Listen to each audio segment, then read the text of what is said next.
Hello pong muli sa inyong lahat. Paturday pa rin po namin dito sa Rome, Italy, at kami po ay binisita ng mga pinsan po namin. At kami nga po ay bumisita muna dito sa supermarket para mamili ng aming kakainin. Bumili lamang po kami ng konting inumin at saka po yung mga madadaling lutuin. At ngayon po ay papunta na po kami sa aming apartment.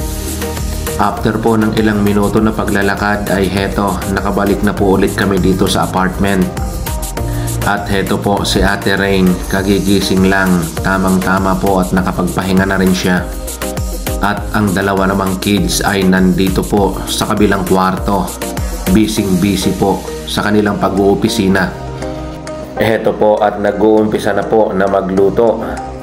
At hindi po nagtagal ay heto, nag-uumpisa na po agad kaming kumain. Ganyan lang po kabilis i-prepare yung aming mga pinamili. At dahil ngayon lang po ulit kami nagkita-kita ay heto, may konting cheers muna po. At talaga naman pong nakakamiss din po ang makasama sila. Hindi na po ulit namin alam kung kailan ulit kami magkikita-kita, kaya't nilulubos-lubos na po namin. At maya-maya pong kaunti ay kailangan na pong umalis ni Casey at saka ni Cherry dahil may mga trabaho pa po sila kinabukasan. At kami naman po nila Kuya Ryan ay patuloy lamang po sa aming pag-chill.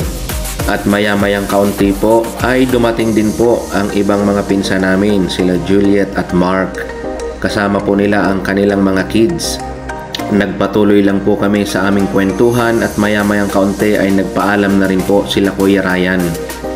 At hindi po nagtagal ay nagpaalam na rin po sila Juliet sapagkat medyo gabi na rin at gusto nang magpahinga ng mga bata.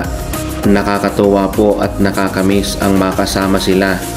Maraming tawanan at kwentuhan tungkol sa mga nakaraan. Hanggang dito na lamang po ang aking short video. Maraming salamat po and God bless po sa ating lahat.